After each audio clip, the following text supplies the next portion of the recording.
Don't forget to go to ashkicking.com for pound the best home health and beauty fragrance products. Hi, my name is Veronica, and you're watching DONTAE'S Boxing Nation. How did that one do? That was very good. Let's do it, just maybe one or two more, okay? You know. William Murder in the beat.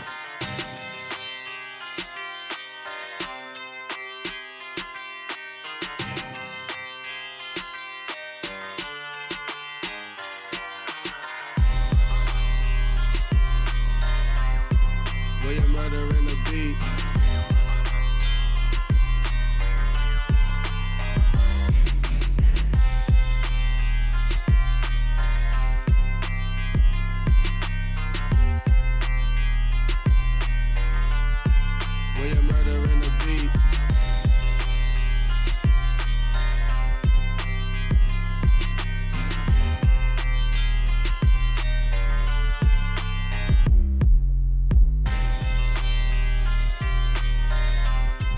William Murder in the beat. William Murder in the beat.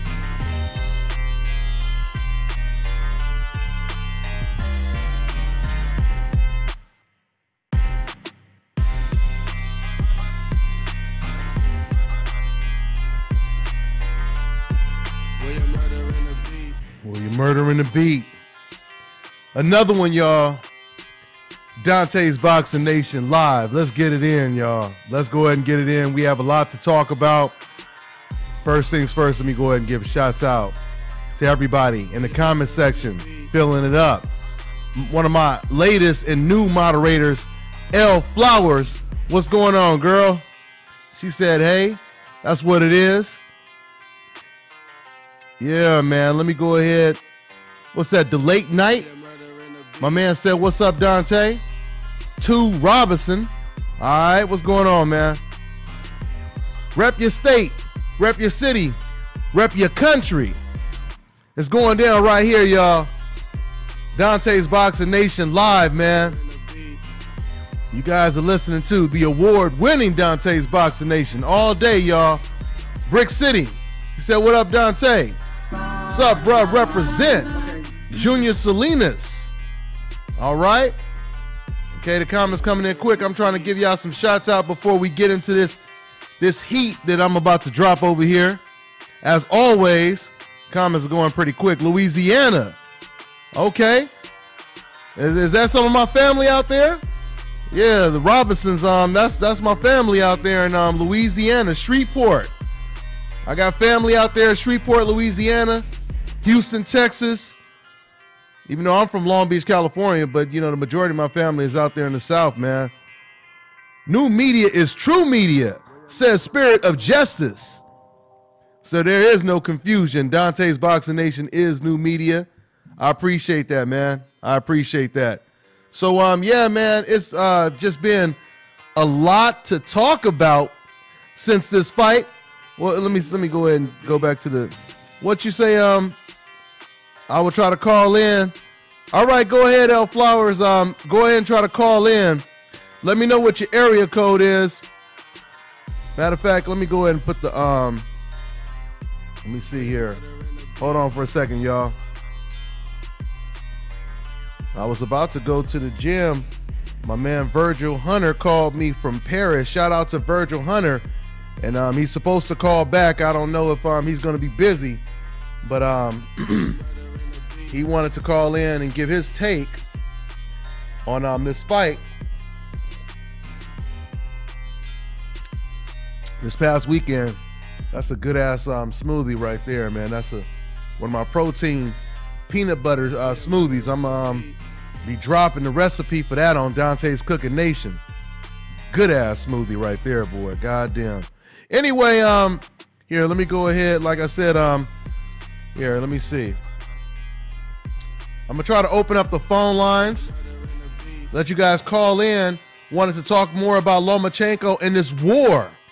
There's a war going on right now, man. Ever since Lomachenko won this fight, and it's getting real personal. But we're gonna talk about that. I mean, it's kind of reminiscent of Magic Johnson versus Larry Bird or Larry Holmes versus Jerry Cooney. You know, the tension is real sharp right now, man. I mean, it's crazy right now, but we're going to talk about that. We're going to talk about Tyson Fury not showing up for his UK anti-doping agency appointment that he was supposed to show up at. We're going to talk about that as well. So here, let me go ahead once again, man. I'm opening the phone lines right now. I'm going to let somebody call in. Yeah, let me see. Hold on for a second, y'all. Yeah, man. DONTAE'S Boxing Nation Live, y'all. Let me get these phone lines cracking for you guys. Let me see here.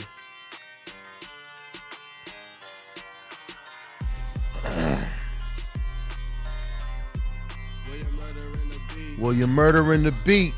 Yes, sir, y'all. Yes, sir. Let me go ahead and check out this comment section. Let me see here. Hold on, y'all.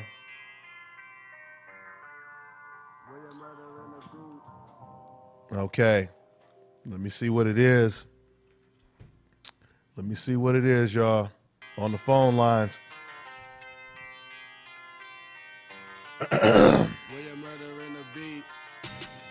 Okay, what you guys talking about now? Okay, man. Hey, shout out to that boy Javier Rosales dropping that love. He part of that DBN Super Chat Army, man. Let me see. He said, there you go. What'd he say? He said, there you go, fam. Gotta keep this DONTAE'S Boxing Nation tank running smoothly. From Boston. You already know, cuz. All day. That's what I'm talking about, family. I appreciate that, man. Like I said, we got a lot to talk about, man. Cleveland, Ohio, Dickens, North Baton Rouge, says my man Meek. CSM in the building. My man J-Dog. Baton Rouge, Louisiana. Like I said, all my family, close to my immediate family. We're going to go ahead and take a call. One of my moderators, L Flowers, she wanted to call in, so we're going to try to get her on the horn. My man said, her hands, my ass. All right. Cincinnati in this BS says, my man, Watchman. Watch him? Is that Watch him? All right, man. Yeah. Yeah, if y'all like what we doing over here, man, y'all could always show your love, you know, by copping one of them fresh fly shirts y'all always see me rocking. I'm about to go to the gym right now, so I'm not rocking them now. Anyway, let's go ahead and try to open up the phone lines and see what we got, man. Let's see what it is, y'all. Matter of fact, since L Flowers, she was going to call in. L Flowers here, let me go to these comments real quick because I want to go ahead and get her on the horn. L Flowers, what's your area code? Yeah, let me see if I could. Okay, these comments coming in quick. I don't think I could. Let me see. Yeah, man, so we about to talk about all this stuff going on, man. This Lomachenko versus Rigo fight, boy, it done created a hell of a buzz. A hell of a buzz. You know? And even when you try to congratulate Lomachenko, fans are still hostile. You can't even congratulate the man. Some of these fans got to realize, you know, you guys are almost making Lomachenko look bad just the way you guys are acting. So let's congratulate the man and stop making, you know, the win look so bad. You know what I'm saying? Yes, sir. Yes, sir. All right. You know what? I was looking for my girl L Flowers to put her area code down. Comments are coming in pretty quick. OTKP said, what up, Dante? What's up, man? Yeah, man. Yeah, man. I'm looking at the comments. Congrats to Lomachenko. Once again, he looks sensational. The boy definitely looked like the Matrix in there. Some of that special effects stuff, you know, hit and not be hit. Debunking that notion that, you know, we supposed to be praising this quote unquote Mexican style. We seen athleticism style. That was the closest thing to American style, if you really want to, you know, call it that. But anyway, here, let me go ahead and open up these phone lines. Let's see what we got here. Okay, we got 317. What's going on? What's your name? Where you calling from, man? Hey, what's going on, Dante, man? It's your boy Mike Groff calling out of Indianapolis by way of Little Rock. Okay, Mike Gross is part of that DBN super chat tank army we got over here, man. What's on your mind, Mike? Oh, man, I totally agree with you, man, on the Lomachenko'S, man. I was trying to talk to my friend and be like, hey, man, you was right, Lomachenko'S with you, man. No. I told you he was going to beat him, man. You was down. Like, oh, my God. I can't even give you props. You can't even congratulate him. You can't even congratulate him. You know, because it's such a celebration for them, Mike. It's such a celebration, you know. And not to cut you off, Mike, because but I was going to say. Oh, you fine. You fine. Go ahead. You know, this kind of reminds me. Well, I could use a lot of different examples, but you remember when Jamal Charlo, when he knocked out J. Rock Williams, right? Remember he knocks him out.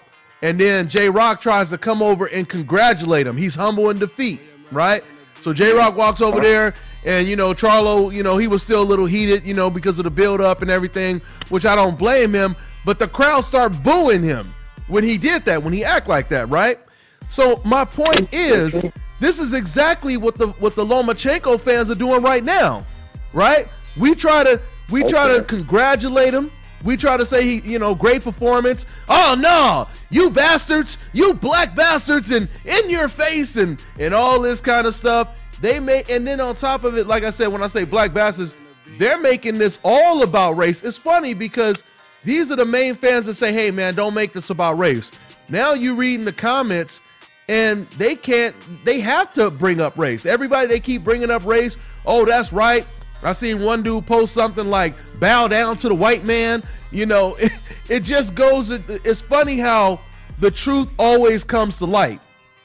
When I tell you guys all the time that when it comes to boxing, it's largely based on race, nationality, and pride.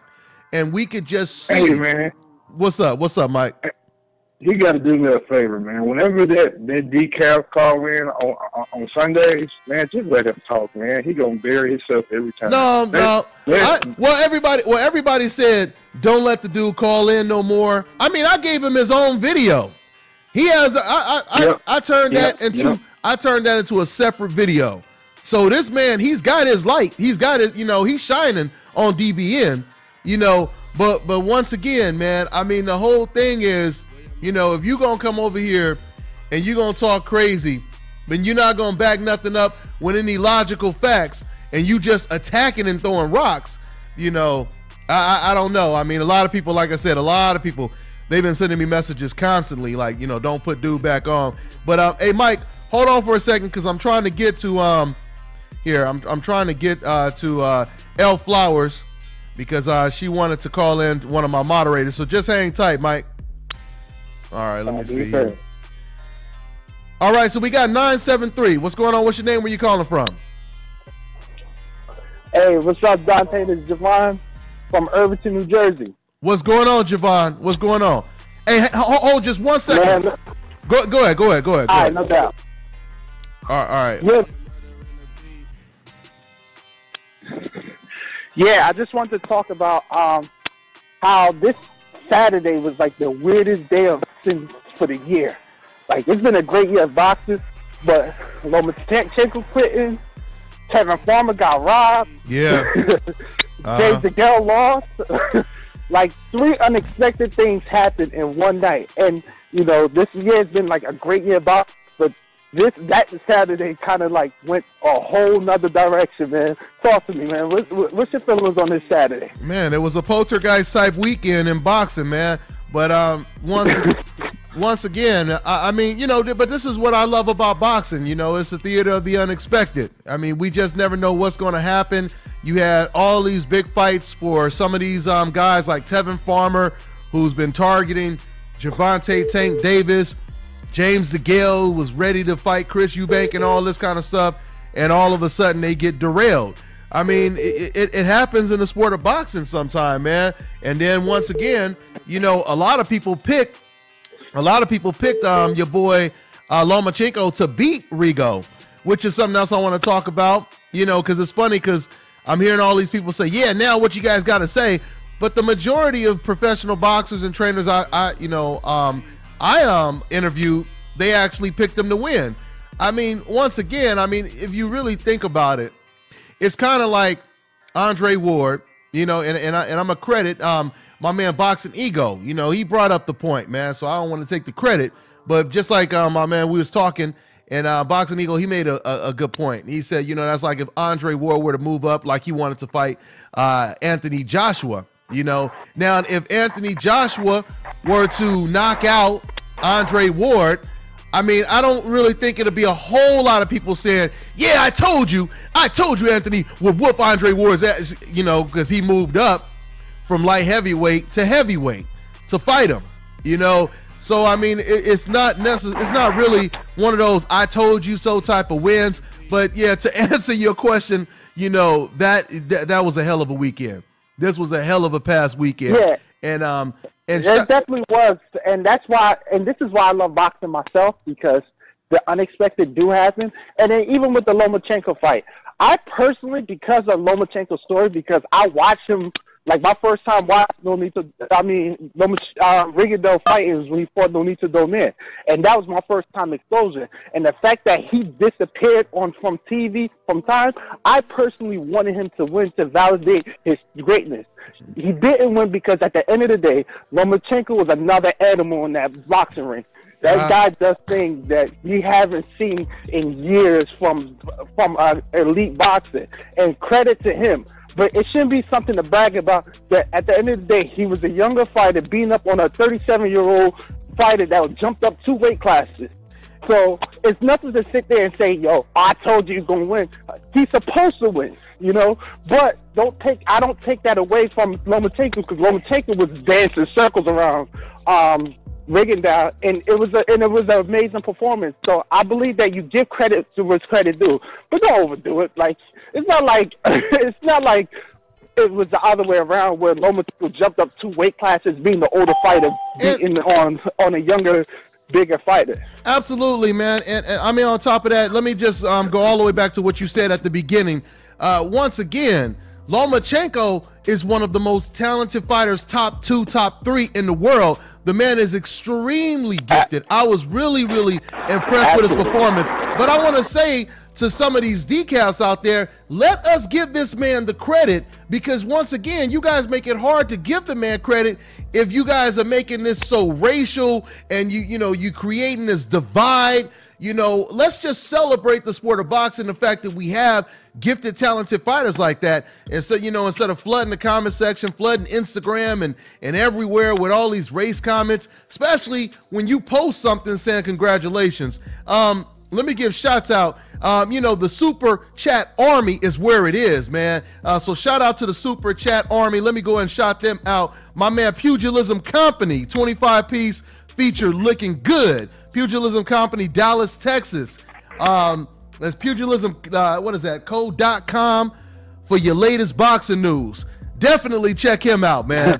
Definitely check him out. I appreciate that, man. I appreciate that, P. Good looking. And Daniel Garcia, he's showing love, donated. I appreciate it, Daniel. He said, hi, I want to know why Rigo lost his belt at 122 pounds. I think that is not right. What you think about that? Yeah, we're going to talk about that some more. Matter of fact, Virgil Hunter, like I said, he called in. He called me earlier, and he wanted to talk, but he's out there in Paris, so he's supposed to call me back. You know, he was eating and everything. Shout out to Virgil, but Virgil, he was really adamant talking about, you know, how wrong that was that they took the boy's belt that at a division he wasn't even fighting, you know, for that belt. Shout out once again to Javier Rosales. I already shouted him out, but everybody in that super chat section, if you really like what we're doing, man, and you want more of these live shows or you appreciate them, you can always donate. You know, this is my full-time gig, or you could always go ahead and cop one of them DBN shirts that I would have on right now, but we're about to go to the gym, so we don't have it on right now. But anyway, yeah, man, that's pretty much what it is. Let me go ahead and get to another caller real quick. Let me see real quick. All right. By the way, quickly, I just want to shout you out. I've been watching your channel, seeing it grow, seeing what you're doing. You know, one day you're going to see me on that Super Chat supporting because I love the content that you bring. And so much, because just like Roger Mayweather says, most people don't know shit about boxing, but you actually really know what you're talking about. And I appreciate what you're doing with this talk. And I learned the term decaf from you, and I use that regularly now. So appreciate what you're doing. Keep up the great work. Hey, I appreciate you, fam. I appreciate you calling in and showing that love, man. I really do, man. Have a good one, all right, man? Absolutely. All right, man. You too. All right, man. Okay, yeah, let me take one more. I still got my man Mike. Mike, you still on with me? Hold on for a second. Yeah. Okay. The one thing about go ahead, Mike. Lomachenko, man. So the one thing about Lomachenko, man, that's really fascinating is his movement and his stamina, man. The way he can change angles and the way he can maneuver around his opponent is very, very, very impressive. Very impressive. Very absolutely. I mean the fact that once again, you know, yeah, we do know. We obviously know, and I think even, you know, the biggest Lomachenko supporter would agree with me. Things would have obviously been different if Lomachenko, if he were the one going up 2 weight divisions, 2 weight classes, and he was fighting against, let's say, a Rigo who was naturally bigger than him, who was naturally taller than him, you know, 2 weight classes. With that being said, in this fight, Lomachenko, he was able to play with Guillermo Rigo, something that a lot of people didn't expect. He was able to confuse him. You know, I don't know if something happened to Rigo in the second round, because I did notice in the first round, Rigo looked really good actually in the first round. But I know Loma does take a couple rounds to kind of warm up, you know, but still, Rigo, he was coming forward. He was dictating the pace with his own jab. And then all of a sudden in the second round, he started like just reaching out and holding Lomachenko almost in a panic. Like, I don't know if something happened to him or what, but from that point on, it was all downhill. But that, you know, you have to attribute to Lomachenko once again, his jab.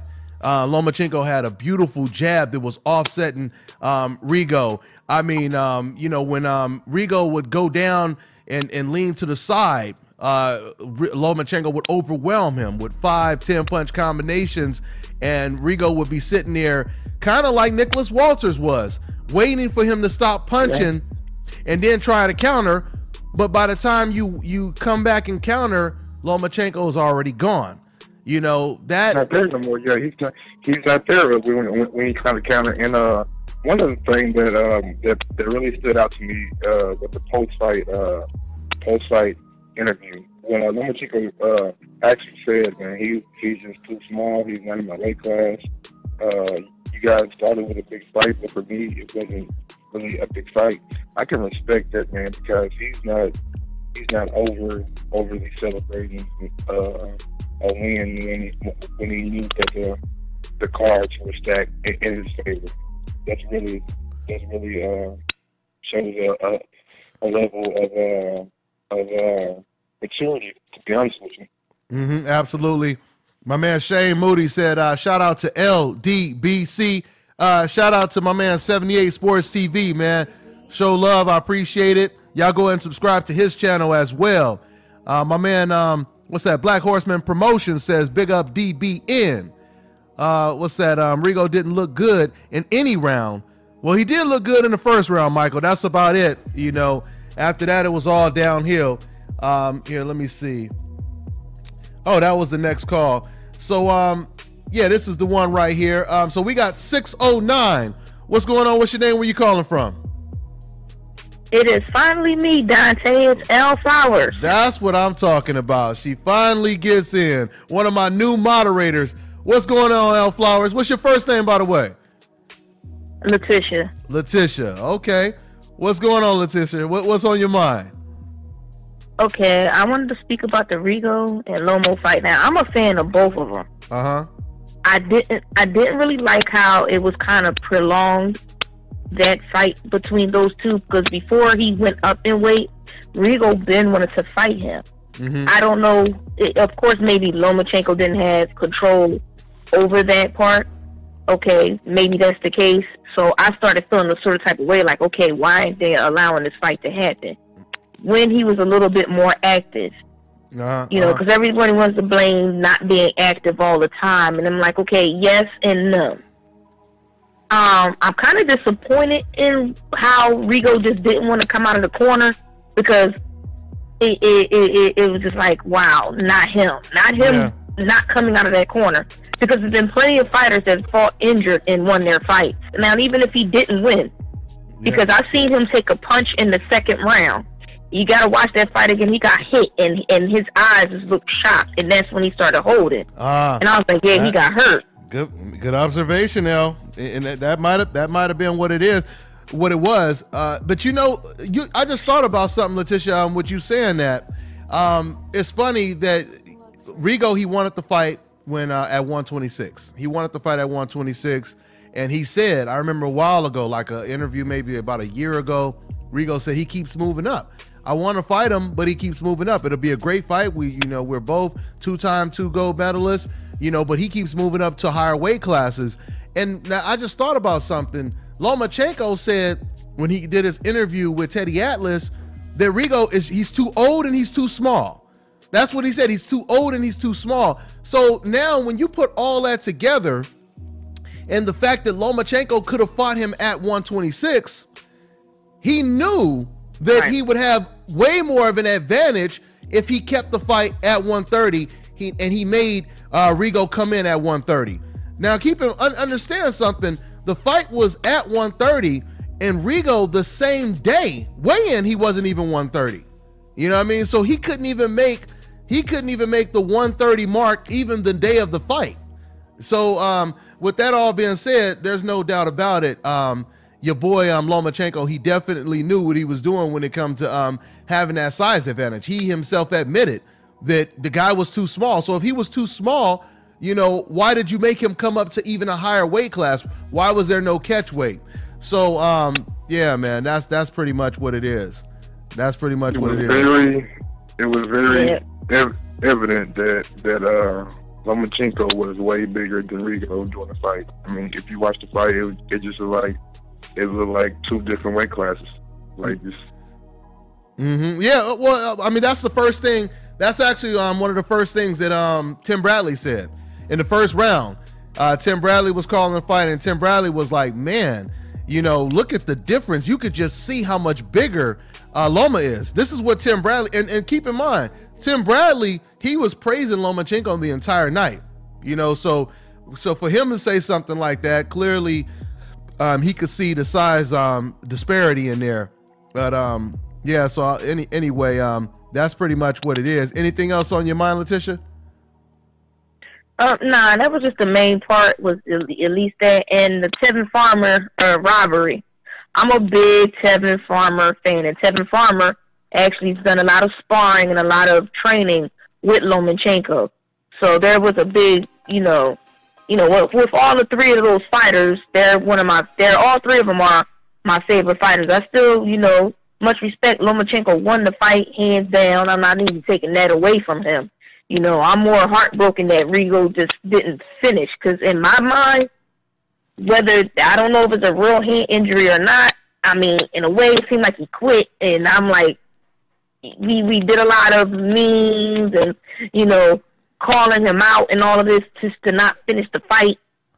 I don't know. Tevin Farmer, I feel bad for him, because I really wanted to see Tevin Farmer versus Tank. And maybe next time, I don't know. I hope it doesn't, stop him. He didn't let the 4 losses that everybody likes to keep bringing up, that he has 4 losses and all this other stuff, as if he's not a good fighter, wants to become a great fighter. He is a great fighter, give it a chance, because Floyd Mayweather has made a lot of people that with power punches look obsolete. Absolutely. So I leave the people stop really even tagging into that. Lomachenko is more of a technician, and why Rigo is a power puncher, and you see what happened to him and Nicholas Walters. So that power versus skills thing. Yeah, people need to really stop throwing that in there like, oh, Tank is going to knock him out. Tank needs to make weight, first of all. He's not even disciplined at making weight.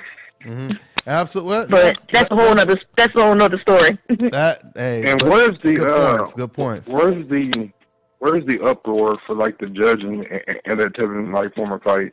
You got Jim Lampley and Max Kellerman saying that Tevin Farmer won the fight.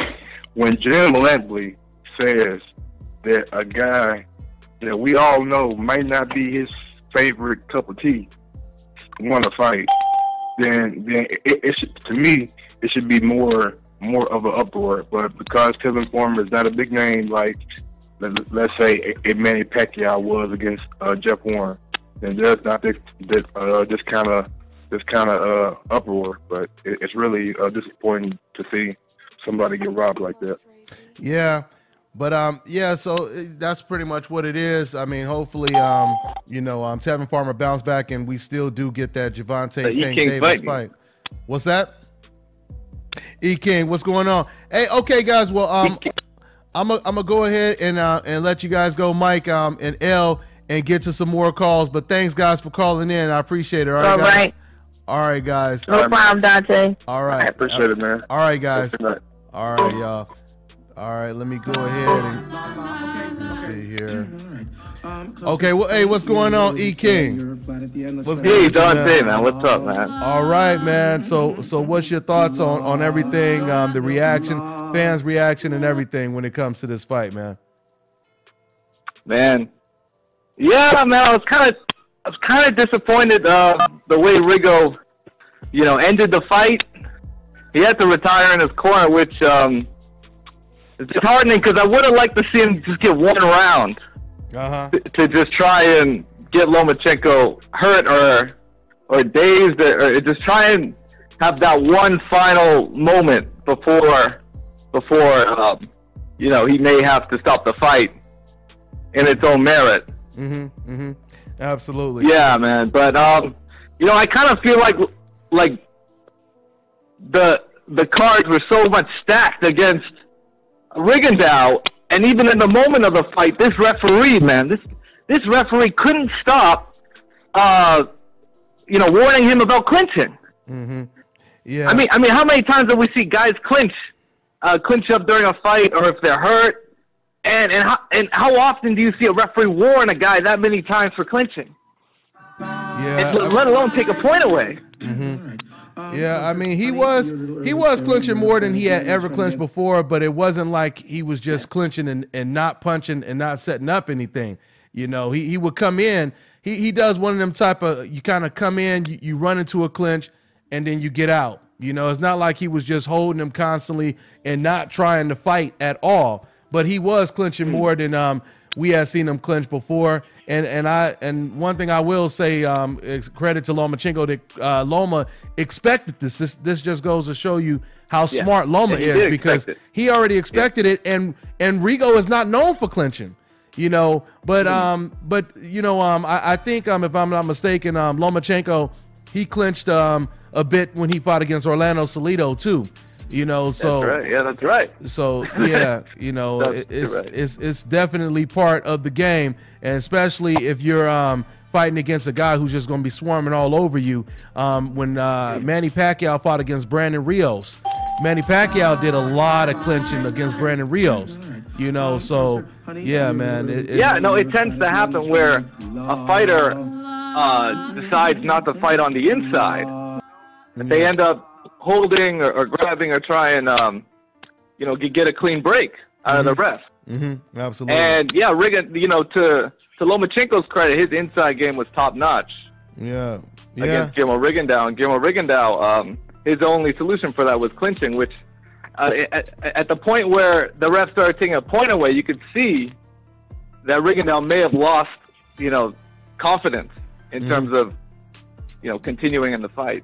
Yeah, no doubt about it. I mean, but I really don't see I really don't see too many fighters at least, well, not at 130. I don't see anybody beating Lomachenko at 130 right now. 135, of course, you have Mikey Garcia, you have Robert Easter, you have Flanagan, and even Linares, even fighters that may not be on Lomachenko's level skill-wise. When you add the whole, point of them being bigger, You know, when you add that right there, that makes it a little bit more dangerous. You know, that makes it a little bit more of a challenge. But once again, I want to make it clear. I'm not saying, you know, Loma has to move up, because a lot of people are talking about him moving up. But once again, fans, if you guys are comparing him to Floyd Mayweather, which Dan Rafael did, and many other people, they filled up my comment section comparing this man to Floyd Mayweather.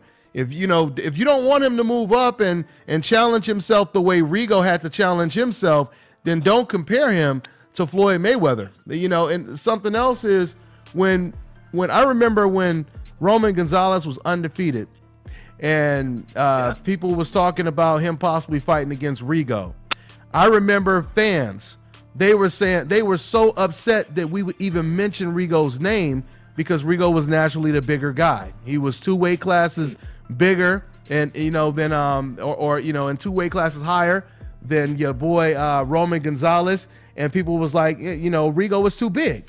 Don't even talk about that fight because Rigo was too big. Absolutely. Well, that's exactly what Rigo just did when he attempted to fight against a masterful boxer like Lomachenko. So, yeah, that's pretty much what it is. We'll see how things go down if Loma does exactly what Rigo attempted to do in this fight. Shout out to my man. Let me see. Shout out to my man, Angel Santos. Yeah, man. He said, man, I'm not getting notifications. I don't know what's going on with that. But, yeah, that's one of my moderators, Angel Santos. Yeah, man. So, y'all see I'm not in my DBN superhero outfit today, because I was about to go head out to the gym. But I wanted to go ahead and chop it up with you guys before I head out. But, yeah, man, my man said tremendous one. Cooper said Robert Easter, best boxer, puncher at 135. It'll be interesting to see Lomachenko deal with a fighter that's taller. Once again, to see him in the same role that Rigo was in this past weekend, it'll be interesting to see how Loma deals with that. I mean, me personally, I think Loma would do pretty well. You know, I don't know if he would beat all those guys at 135, but, you know, with his boxing ability, I think he would do pretty well, you know, so that's pretty much what I wouldn't mind seeing Lomachenko fight that guy, Mickey Roman. Who? Miguel Roman, the man who knocked out and retired Orlando Salido. I missed that fight. I that fight. I still haven't seen that one. You missed it, huh? Yeah, I still haven't seen that one. That was quite a war. And you know what? Mickey Roman, he kind of has a similar style that Orlando Salido has. All front foot, all pressure. And I think it would be an interesting matchup for Lomachenko. Yeah, okay. Yeah, you know what, man? Once again, man, there's a couple good fights out there. My man, Money Pal, he said he would like to see Lomachenko versus Christopher Diaz, who also got a good win on that undercard. He got a real impressive knockout. But, yeah, man, I don't see, me personally, I don't see anybody beating Lomachenko at 130. Lomachenko, he is a beast, man. The dude is a beast. Oh, yeah. You know, he pulls off little magic tricks in there, you know. So, yeah, man, it's some good stuff brewing. Let's also talk about other news. We also have Tyson Fury, a crazy-ass Tyson Fury, who didn't show up at his UK anti-doping agency appointment today. He was supposed to show up. And what's so crazy about that, E-King, is they were damn near willing to do anything to help this man Tyson get his license back. Yeah. You know, they were bending over backwards for this guy. And in that situation, he still doesn't show up. I mean, I guess his career is pretty much over with now, huh, E-King? Or almost. Yeah, he's got to get. I don't know if he can somehow just get out of that situation and come over to the States. I don't know if that's an option for him. That might be the only way we see him fight. Who knows? Because he's going to be long. This is going to be a long process with Ukad, man. It's not something that's going to be done overnight. And imagine Eddie Hart wants to make a fight with him and Tony Bellew. Yeah. That's crazy. But once again, I mean, if he can't get in shape, if he can't get his life together, none of that shit is going to happen. So, That's pretty much what it is when it comes to that. Let me look at this comment section. They robbed Floyd in the Olympics, says RR. Talk about and let me see.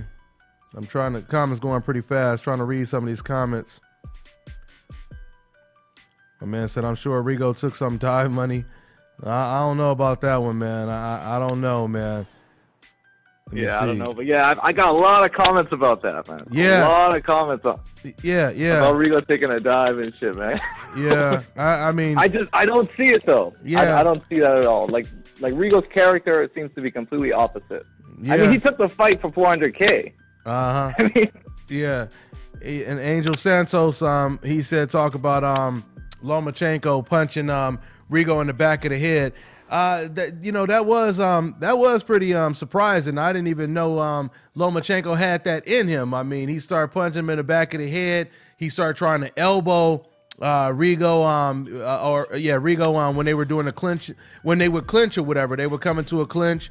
It got real personal on the inside. Yeah, there was something personal.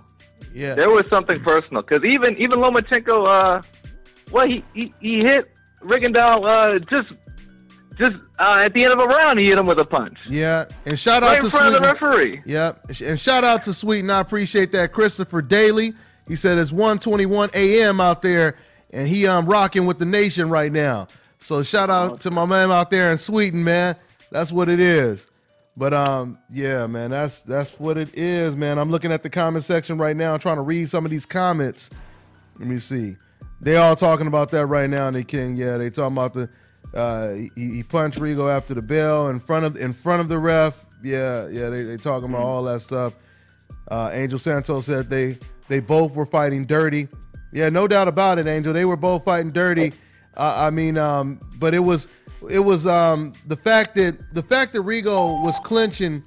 That's what really kind of started. That's what got Lomachenko heated, and that's when he started basically fighting dirty instead of just letting the referee just break it up. He got a little frustrated when he already expected Rigo to do that, and I think he got so frustrated because Rigo, he took away a lot of Loma's inside game. So that really pissed off Loma that he couldn't, go in there and throw them flurries on the inside. I mean, that was smart on Rigo's part to take away the inside game. The only problem is Rigo was not fighting on his front foot at all. Once again, to just compare Floyd Mayweather to both of these fighters, that's the difference with Floyd Mayweather. Floyd knows how to adjust no matter what style of opponent he's in there with. Because if Floyd is in there with a boxer, Floyd is going to actually be the aggressor.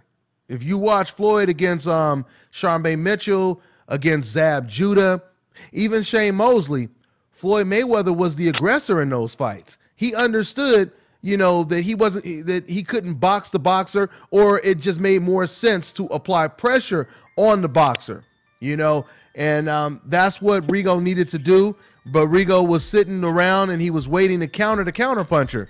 And you can't do it with someone that skilled and already has a height, a size advantage on you and all that kind of stuff. It's harder to do it with that kind of speed and everything. So yeah, that's pretty much what it is, man. But anyway, let me go ahead and also, let me see. All right, let me take another call. I'm going to take another call. Let's see here. Okay, so we have 347. What's going on? What's your name? Where you calling from, man? Oh, okay, I think, let me see. 347, you there? All right. Can you hear me? Yeah. I was just about to hang up on you, man. What's going on? What's your name? Where you calling from? Jason from New York. Okay. What's going on? What's on your mind, Jason? Yeah, I just wanted to talk about the Rigo Lomo fight. I don't know what people were seeing with Rigo winning. I just don't know what they were looking at. Yeah, so you looked at this as a mismatch going into it. You didn't see. Yeah. You seen it as Lomachenko, because Rigo moving up 2 weight classes, him being older, him being smaller. You couldn't see him really having a chance in the fight. No, it's not even that. Like, I don't think size had anything to do with it. I think even if they were the same size, Lomachenko would have still outboxed him. You think if they were the same size? Style difference. Yeah, but it's kind of hard to say that because they weren't the same size. I mean, I still attribute most of the win to Lomachenko's skills, but at the same time, the majority of professional boxers and trainers that I interviewed, they attribute, a lot of them, they pick Loma. The majority of people pick Loma. He was a favorite going into the fight, and a lot of them said it was because of his size. Because let me ask you a question. If Lomachenko, if he had to move up, let's just completely reverse the roles. If Lomachenko had to move up 2 weight classes and Rigo, let's reverse everything. Loma is the one who's 37 years old. He's the shorter guy. He's moving up 2 weight classes, and Rigo is the one that's taller. He's the younger guy. He's rehydrating at a higher weight. Would you say that Loma would still win that fight decisively? Yeah, because I think Loma would still took away his left hand, which is his only punch. Even with, I mean, because once again, this is all just speculation, but once again, you heard what I said, right? If Rigo was the one two weight classes higher, and he was taller, he was the younger one, everything was reversed. You don't even see the fight as even being more competitive? You don't see it as being closer? Or I think it would have been more competitive. Like, I think Rigo would have had more of a chance to knock him out. But I still think he would have had trouble dealing with Loma's angles, his footwork. And that's Loma would have took away his left hand. And that's my point. That's like, once again, I go back to Canelo versus Amir Khan. If you watch the Canelo versus Amir Khan fight, it was Amir Khan that was the better boxer. Amir Khan was the better boxer. And what you just said right now and alluded to my point, which is eventually Canelo ended up catching him with one punch and it was over. So that's why it would be a difference. You see what I'm saying? Same thing with like when Wilder fought. I don't think Rigo was ever going to catch Loma, even if Rigo was bigger. But you just said a minute ago that he would probably be able to knock him out if he was bigger. That's what you just said a minute ago. Him, but I don't think he would catch him though. But that's not what you just said a minute ago, though. But see, once again, my point is, this is why we need to see Loma in that situation, because it's easy to just talk about it, but he's never been in that situation before. So I mean, we could kind of honestly just, if it's never going to happen, it's easy to just say, well, Lomachenko, I think he would beat Errol Spence. I think he would do this. I think he would do that. But if it's not going to happen, then it's kind of hard to talk about. How it would have played out. Once again, I see what you're saying. Like, I see what you're saying, but like for me, it's just it was always going to be a stylistic issue for Rigondeaux. Yeah, but once again, like I said, we really don't know that until we see Lomachenko in the same situation that Rigo was in, and that's my whole point right there.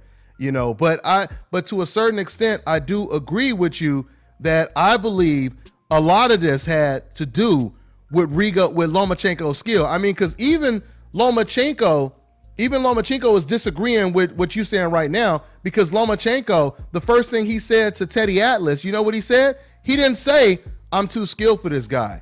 He said, Rigo is too old and too small. That's what Loma said. So Loma is even agreeing with my assessment when I tell you that one of the main advantages he had is that he felt that he was too big and Rigo was too small. So, that's coming from Lomachenko's mouth. I didn't make that up. That's what Loma said. So so even Loma is disagreeing with you when it comes to that. But once again, Lomachenko is a great fighter. And I think, like I said, I think top 3, top 2, he's the most skilled fighter out there right now. He is like a little Michael Jordan type of fighter out there. I mean, there's a couple Michael Jordans in the sport, and I truly believe Lomachenko is one of them. But we have to see how he deals with the same type of adversity that Rigo dealt with. But thank you for your call, though, man. The only other person that I see being on the same level as Lomo is probably Crawford. That's it. And Crawford, once again, and I even think that that would be an interesting fight. I think that would be a competitive fight, but we know that fight is not going to happen now, because I don't think Lomachenko is going to do what Rigo just did. And I'm not saying he has to, but I don't think Lomachenko is going to do what Rigo just did, which is move up 2 weight classes. That would mean he would move up to what? 35, 140. Yeah, he will move up to 140. So and then start making like catchweight fights with the welterweights, like at 144. Yeah, and to be honest, the only fight at 140 that would really be available for Lomachenko would be Manny Pacquiao. As you said, Manny Pacquiao might, if he wants one more payday. Yeah, Manny might take a fight like that. I don't think Pacquiao wants that work though. No, I don't think so either. Freddie Roach he's always too concerned about Terrence Crawford. I wonder what he would think about Lomachenko. Yeah. Can you repeat that? I said Freddie Roach's trainer. It's almost like he's the matchmaker of Manny Pacquiao. So he looks at Terrence Crawford. He said, "No, I don't want any of that." And I want to. Yeah. Just real quick, I'll let you finish. Crawford would have AO'd Pacquiao. Just finish. I was looking at the comment section. I want to say something. Somebody in the comment section saying, "Hey, how come you didn't go or you didn't go recon to check and see if Rigo's injury was legit or whatever?" Let me say this to you to respond to what you just said. I never use the hand injury as an excuse, so I don't have to. I never sit over here. I never sat over here and said, "Well, that's the reason why he won or why he lost." Excuse me. And that's the reason why Lomachenko won because of the hand injury. So I never said anything like that, So yeah, that doesn't now if I was telling you that the reason why Rigo lost was because of hand injury, then yeah, it would make sense to pull this up and be like, yeah, see, I told y'all he had a hand injury. No, I attribute it to a whole bunch of other things, and none of it has to do with him claiming a hand injury. In fact, the video. The 2 videos that I have up, one of the videos is titled Lomachenko, he makes Rigo quit. It says nothing about a hand injury. So yeah, we're not making at least that's not what I'm going off of. But anyway, let me see what's in. I'm looking at the comment section. So I'm about to wrap this up. We got a lot in. But like I said, you heard. Okay, but you heard what E King. You heard what whatchamacallit just said right now, and he was basically saying, that it had nothing to do with the size, and I don't. It's funny. Once again, these fans don't realize how they take away credit from Lomachenko's win. When you say, when you say stuff like, "Oh, I don't understand how anyone thought that Lomachenko had, or Rigo had a chance at all, et cetera, et cetera, et cetera." And I'm trying to give this dude the benefit of the doubt. I'm like, "Oh, you talking about because of him jumping up 2 weight classes, being older, being smaller, and this and that?" And he's like, "No, that had nothing to do with it. He was just, just a much better fighter." So I mean, because if we were talking about Floyd Mayweather and there was a guy he was going in the ring that had no chance at all and Floyd was fighting that guy, what would they call Floyd Mayweather? They would call him a cherry picker. They would call him a cherry picker. They would say he handpicks his opponents and he just fought that guy because that guy's style was tailor-made for his. But see, when it comes to Lomachenko, now you have fans, trying to find a way to give him, credit, but contradicting themselves, because if it was Floyd Mayweather, they would be using that as a way to discredit him, So you can't have it both ways, guys. You guys can't have it both ways. So and at some point, Lomachenko is going to have to move up in weight. At some point, he can't stay at 130 forever. Well, he already said he would, though, and he already said he would. Yeah, absolutely. And Mikey Garcia's out there, and we have Bob Arum in a situation where he needs other fighters to work with. He's looking at Al Heyman's stable. He's looking at the options for Lomachenko, because his stable is not as deep. His stable is not as deep as it once was, especially, let's say, with the welterweights, where he could do a lot of in-house fights. Yeah.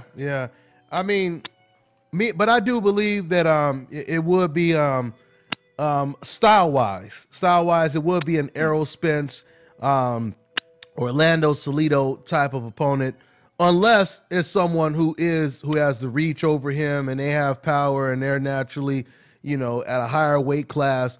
Those, of course, those would be tough challenges for Lomachenko, but an aggressive Errol Spence style, Orlando Salido style, not the one who, has already been in 1,000 wars, but the same one that fought Loma in the first fight. The thing is, with a lot of fighters, especially from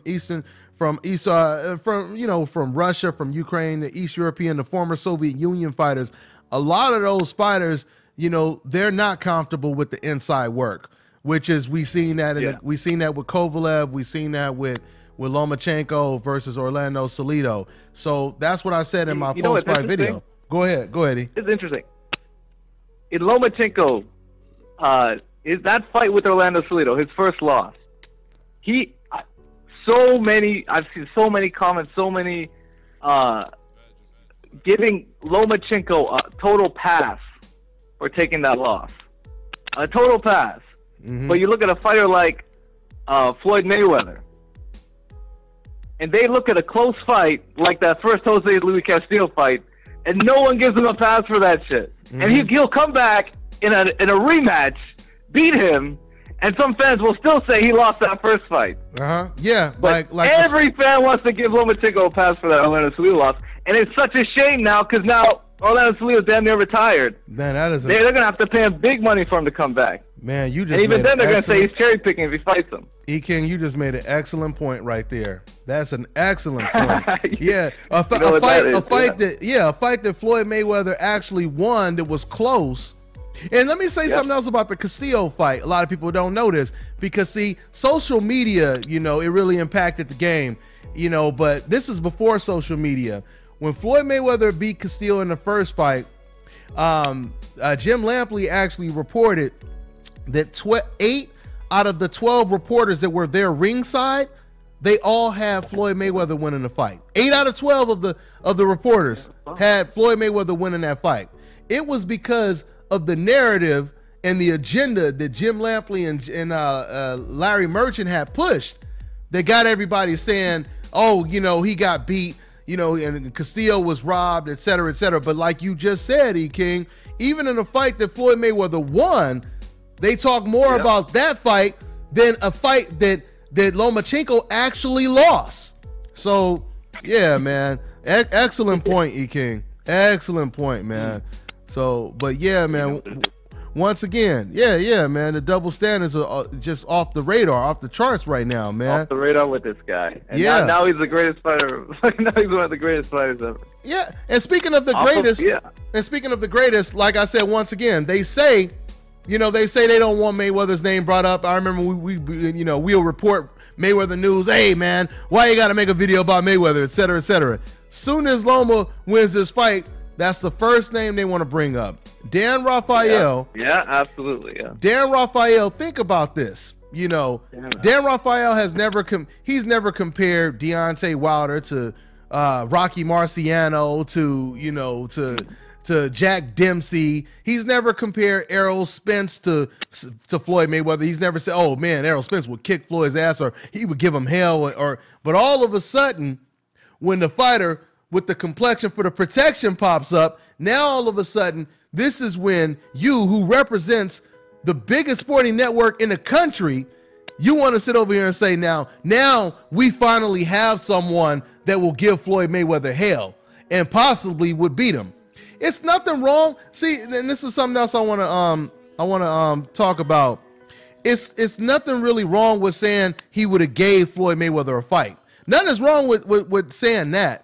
But when the fact that Dan Rafael, the only time he talks about fantasy matchups is when it comes to Lomachenko going against Mayweather. Now, if Dan always did that, if he always said, "Oh, now Wilder would do this to this guy," or now Errol, Terrence would have been good against. If he always did that, that would be different.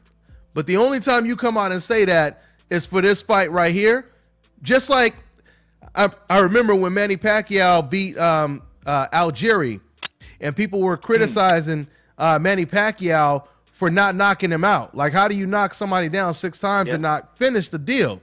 And I remember Dan Rafael, he popped up out of nowhere to defend Manny Pacquiao, and he said, hey, that's okay though, because his 6 knockdowns was way more exciting than 6 of Floyd Mayweather fights, or he said something on those lines. But he was basically saying what he did, even though he didn't get the knockout, he's still way more exciting than Floyd Mayweather is what he basically said.